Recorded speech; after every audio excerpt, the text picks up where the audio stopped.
नमस्कार। उत्तर प्रदेश के मुख्यमंत्री योगी आदित्यनाथ पश्चिम बंगाल में वक्फ को लेकर हुई हिंसा पर बुरी तरह से भड़क उठे। सीएम योगी ने वक्फ कानून को लेकर विपक्ष पर हिंसा भड़काने का आरोप लगाया। सीएम योगी आदित्यनाथ ने कहा कि वक्फ कानून को लेकर हिंसा भड़काई जा रही है। मुर्शिदाबाद में 3 हिंदुओं के घर से खींचकर उनकी निर्मम हत्या कर दी गई। और ये सब कौन है? ये सब वही दलित वंचित हैं जिन्हें इस जमीन का लाभ मिलने वाला है। ये जमीन राजस्व के रिकॉर्ड में फिर से आएगी तो एक गरीब भी हाई राइज बिल्डिंग का लाभ उठा पाएगा, उसको भी अच्छा फ्लैट मिलेगा। ये वही लोग हैं जो कांग्रेस के रूप में, समाजवादी पार्टी के रूप में गुमराह करने का काम कर रहे हैं। ये वही दल है। ये व्यवहारिक धरातल पर भी दलित और वंचितों का अधिकार छीनने के अधिकारी होते हैं। आप देखते होंगे कहीं दलितों की झोपड़ी पर, उनकी जमीन पर कब्जा करने वाले कोई लोग होंगे तो इन्हीं दलों से जुड़े हुए लोग होंगे। ये सर्वाधिक कब्जा करते हैं। और ठीक बात है कि सरकार का डंडा है, सरकार उनको ठीक भी करती है, दुरुस्त भी करती है कि जिससे वे लोग गरीबों की, वंचितों की जमीनों पर कब्जा न कर सके। लेकिन फिर भी उनके द्वारा किस प्रकार के राग अलापे जाते हैं, हमें आश्चर्य होता है। ये वही राज्य है और यह देश वही देश है जिस देश में वक्फ के नाम पर लाखों एकड़ लैंड कब्जे की गई है। और उनके पास कोई कागज नहीं, कोई राजस्व रिकॉर्ड नहीं। और राजस्व रिकॉर्ड नहीं तो सभी को वापस लेने की कार्रवाई, जब इस संशोधन विधेयक संसद में पारित हुआ है और अब इस पर कार्रवाई हो रही है, तो इसके लिए हिंसा भड़काई जा रही है। हिंसा में आपने देखा होगा कब पश्चिमी बंगाल में मुर्शिदाबाद 3 हिंदुओं की निर्मम हत्या हुई, उनके घरों से खींच करके उनकी हत्या हुई। और ये सब कौन है? ये सभी वही दलित हैं, वही वंचित है, वही गरीब हिंदू है जिसको इस जमीन का सर्वाधिक लाभ मिलने वाला है। सर्वाधिक लाभ मिलने वाला है। ये लैंड राजस्व के रिकॉर्ड में फिर से आएगी तो एक गरीब भी हाई राइज बिल्डिंग का, मल्टी स्टोरी बिल्डिंग का लाभ उठा पाएगा। उसको भी वहां अच्छे फ्लैट सरकार बना करके उपलब्ध करवा देगी।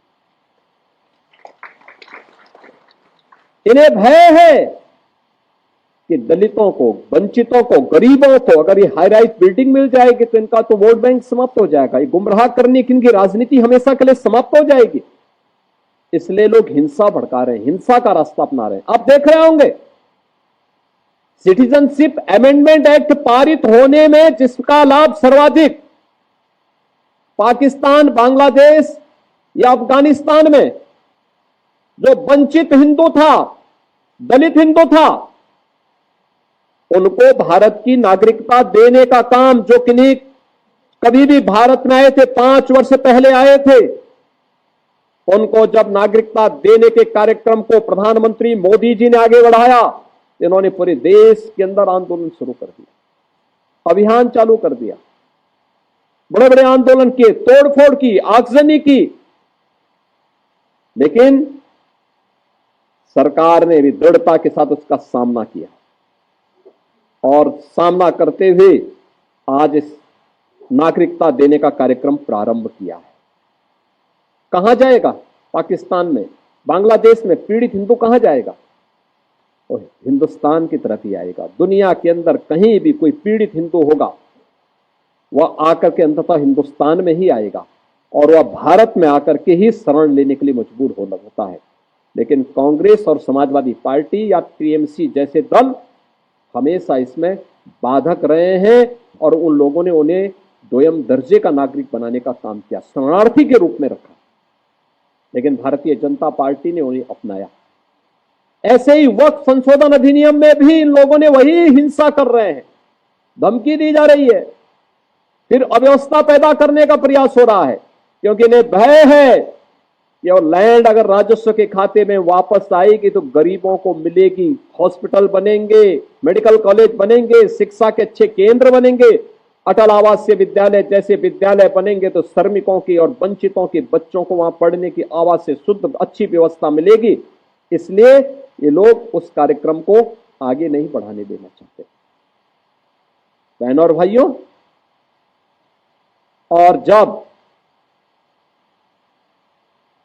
इन मुद्दों की ओर से जनता का ध्यान हटाने के लिए आज कांग्रेस हो या समाजवादी पार्टी, ये राष्ट्र नायकों के अपमान पर उतारू हो चुकी है। ये राष्ट्र नायकों का अपमान करने पर उतारू हो चुकी। याद करिए 2012 में जब समाजवादी पार्टी की सरकार इस प्रदेश में बनी थी, समाजवादी पार्टी के तत्कालीन प्रदेश सरकार के मुखिया के रूप में उस सरकार के मुख्यमंत्री ने पहली घोषणा क्या की थी? उन्होंने कहा था जितने भी ये सामाजिक न्याय के स्थल बना दिए गए हैं इनको तुलवाएंगे। और उस समय उन्होंने कहा था कि इनमें हम मैरिज हॉल खुलवाएंगे। आप देख रहे हैं ना, ये मानसिकता इनकी थी। उन्होंने किया भी। इसी लखनऊ में मान्यवर कांसी राम जी के नाम पर विश्वविद्यालय बना था, उसका नाम बदल दिया। सहारनपुर में बना था मेडिकल कॉलेज, उसका नाम बदल दिया। कन्नौज में मेडिकल कॉलेज बाबा साहब भीमराव अंबेडकर के नाम पे बना था, नाम बदल दिया। जब श्री असीम अरुण जी ने मेरे सामने इस बात को रखा कि ये तो बाबा साहब के नाम पे था और बाबा साहब के नाम पर बने हुए मेडिकल कॉलेज का नामकरण इन्होंने बदलने का काम किया है। बहनों और भाइयों, तो फिर उसी कन्नौज में हम लोग जाकर के इस बात की घोषणा की कि नहीं, इसका नाम फिर से बाबा साहब भीमराव अंबेडकर के नाम पर ही होना चाहिए। और हम लोगों ने उस कार्यक्रम को वहां पर फिर से नामकरण के कार्यक्रम को फिर से वहां पे संपन्न किया। बहनों और भाइयों, किस कदर ये लोग उन महापुरुषों को जो सामाजिक न्याय के प्रतीक हैं, कैसे उनको अपमानित करते रहे, कैसे उनके खिलाफ षड्यंत्र करते रहे, ये सभी उदाहरण हमारे सामने हैं। आज भी ये लोग इसी प्रकार का विस्मरण करने का काम कर रहे हैं। कैसे करते हैं? महाराष्ट्र में छत्रपति शिवाजी महाराज के खिलाफ वक्तव्य देते हैं। औरंगजेब को वहां पर औरंगजेब की का महिमा मंडन करने का काम कर रहे हैं। आपको याद होगा 3 वर्ष पहले जब हम लोग प्रदेश के अंदर रन फॉर यूनिटी के रूप में लौह पुरुष सरदार वल्लभ भाई पटेल के जन्मदिन के कार्यक्रम के साथ जुटे हुए थे, तो समाजवादी पार्टी उस दिन भारत के तोड़क जिन्ना का महिमा मंडन समाजवादी पार्टी के मुखिया कर रहे थे। याद करिए, जिन्ना का स्मरण कर रहे थे। और जब भारत के अंदर भारत के किसी महापुरुष को सम्मान देने की बात आती है तो ये लोग कोई ना कोई ऐसा प्रोपोगंडा अपनाएंगे जिससे समाज को आपस में बांटने का काम किया जा सके।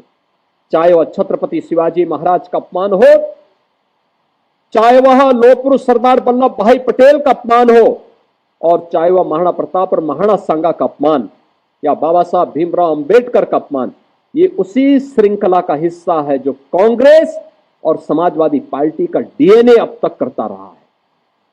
ये लगातार इस षड्यंत्र के हिस्से रहे हैं। लेकिन जब चुनाव आता है तो चुनाव के समय ये लोग कोई एक फर्जी पुस्तिका हाथ में रख करके बाहर ही प्रिंट करवा करके, भारत का संविधान उसमें प्रिंट करवा करके, और फिर जगह जगह जाकर के जनता के सामने किस तरीके से एक माया जाल फैलाने का काम करते हैं, आपने गत लोकसभा चुनाव में देखा होगा। किस किस प्रकार के वक्तव्य इन्होंने दिए, कैसे कैसी बातें इन्होंने उस समय कही, ये किसी से छुपा हुआ नहीं है। और इसीलिए आज फिर मैं आपसे कहने के लिए आया, ये जो 10 दिवसीय विशेष अभियान चलेगा, ये उसी अवेयरनेस का हिस्सा है जिस कार्यक्रम को आज पूरे देश के अंदर कौन सी योजनाएं हैं, कौन सी योजनाएं दी गई हैं, कौन लोग थे जो बाबा साहब भीमराव अंबेडकर का अपमान करने वाले थे। यहां पे भी डिप्टी सीएम से ब्रजेश पाठक जी कह रहे थे 1952 में बाबा साहब को इन्होंने चुनाव हरवाया। बाबा साहब की जो संसदीय सीट थी उसके एक बड़े भाग को जहां से वे चुनाव जीत सकते थे, हिंदू बाहुल्य क्षेत्र था, उसको काट करके पाकिस्तान की तरफ भेजने का, पाकिस्तान को दे दिया गया। इन्होंने यह भी साजिश कही कि बाद में बाबा साहब को 1952 का पहला चुनाव, आम चुनाव जब हुआ था, उसमें भी इन्होंने हराने का काम किया था। 78,000 से अधिक वोट गिनती से बाहर कर दिए गए थे, जिससे बाबा साहब चुनाव पराजित हुए। 1954 का उपचुनाव जब बाबा साहब फिर से संसद में जाने को तैयार हुए, तब भी इन्होंने बाबा साहब को संसद में जाने से रोकने के लिए उनके निजी सहायक को तोड़ करके, काजोलकर को तोड़ करके उन्हें उनके खिलाफ लड़ाया और स्वयं उस समय के प्रधानमंत्री पंडित नेहरू स्वयं बाबा साहब के खिलाफ प्रचार के लिए गए और उन्हें फिर से वहां परास्त करवाया।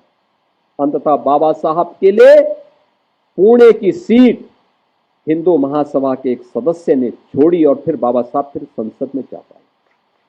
बहनों और भाइयों, ये कांग्रेस या समाजवादी पार्टी ये हमेशा देश तोड़क तत्वों के साथ खड़ी रही है। संविधान के प्रियम्बल में तक इन्होंने संशोधन कर दिया। अभी हम लोगों ने पिछले सत्र में प्रत्येक सदस्य को संविधान की मूल प्रति जो 26 नवंबर 1949 को बाबा साहब ने संविधान का मसौदा तैयार करते समय संविधान सभा को सौंपा था, उस संविधान की मूल प्रति जिसमें बाबा साहब के हस्ताक्षर भी हैं, मसौदा समिति के अन्य सदस्यों के हस्ताक्षर हैं, वह प्रति हमने सभी माननीय सदस्यों को, विधानसभा और विधान परिषद के सभी सदस्यों को सौंपी थी, भेंट की थी। और इसलिए भेंट की थी कि हर सदस्य इस बात को समझ सके कि वास्तव में संविधान के मूल में क्या है, मूल यानी उसकी प्रस्तावना क्या है और प्रस्तावना में किस तरीके से इन्होंने छेड़छाड़ करके, प्रस्तावना का मतलब उस ग्रंथ की आत्मा के साथ ही इन्होंने खिलवाड़ करने का काम किया और एक खिलवाड़ भी कांग्रेस ने किया। यानी पहले बाबा साहब को चुनाव हरवाया, बाबा साहब के स्वर्गवास होने पर, उनके महापरिनिर्वाण होने पर उन्हें दिल्ली में अंतिम संस्कार नहीं करने दिया गया, उनका स्मारक कांग्रेस ने नहीं बनने दिया और बाद में 1976 में देश के संविधान में ही, उसकी प्रस्तावना में ही संशोधन करके ऐसे शब्द डाल दिए गए जिनके खिलाफ स्वयं बाबा साहब ने स्वयं भी तर्क दिए थे।